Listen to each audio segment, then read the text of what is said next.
Hello, I'm Dave Caldwell with your SCV News Break for Tuesday, November 4th. It's Election Day, and Santa Clarita voters have some tough choices to make. Polls close at 8 p.m.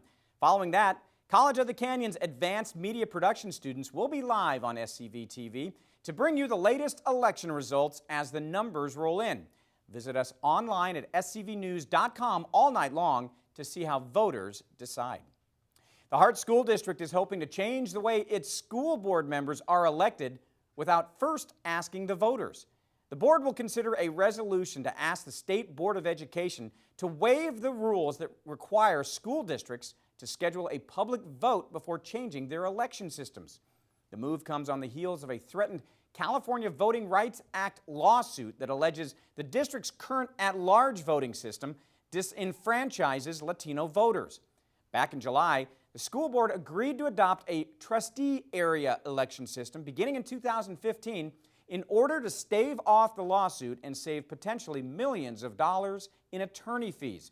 The public is encouraged to submit written feedback about the waiver request prior to Wednesday's board meeting or by attending the meeting Wednesday at 7 o'clock at the district office on Center Point Parkway. A Malibu sheriff's deputy who lives in Saugus was sentenced Tuesday to 400 hours of community service for fixing tickets in exchange for bribes. 43-year-old Edwin Allen Tamayo pleaded no contest in September for conspiracy to obstruct justice. In one case, he was paid at least $1,000 by a driver to get rid of 3 tickets before they were filed in court. Tamayo resigned from the department in August.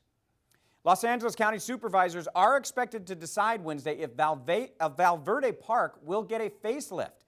Parks and Recreation officials applied for a grant and asked the supervisors to match the funds to improve and upgrade the pool and remove the top pool. The project is estimated to cost about $400,000 and grant approval is pending.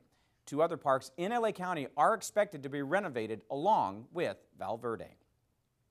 In sports, the game of the year so far this year in the Foothill League was the Golden Valley West Ranch game last Friday.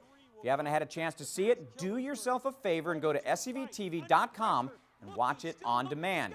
As far as this week's game of the week, SCVTV and KHTS will simulcast the Golden Valley Saugus game Friday from Cougars Stadium. The Grizzlies are now 0-44 in the league after that heartbreaking loss last week in overtime to the Wildcats.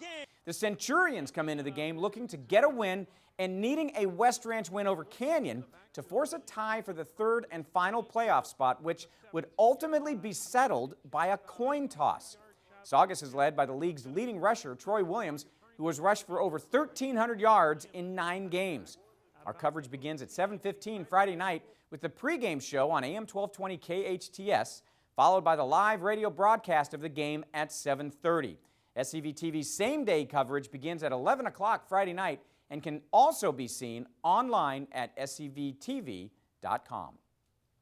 Kids are invited to let their imaginations run wild at the SCV Education Foundation's 8th Annual Literacy and Arts Festival. Storytellers, authors, and performers will entertain guests on November 15th at the Old Town Newhall Library. Dozens of exhibits and interactive demos will highlight how the arts are being integrated into Santa Clarita Public Schools. Parking will be available at the Newhall Metrolink station at the corner of Railroad and Market, and free shuttles will provide transportation. The family-friendly event is happening from 10 to 3, and it's free. That's all for now. For more Santa Clarita news, log on to hometownstation.com or scvnews.com. Thanks for watching. I'm Dave Caldwell.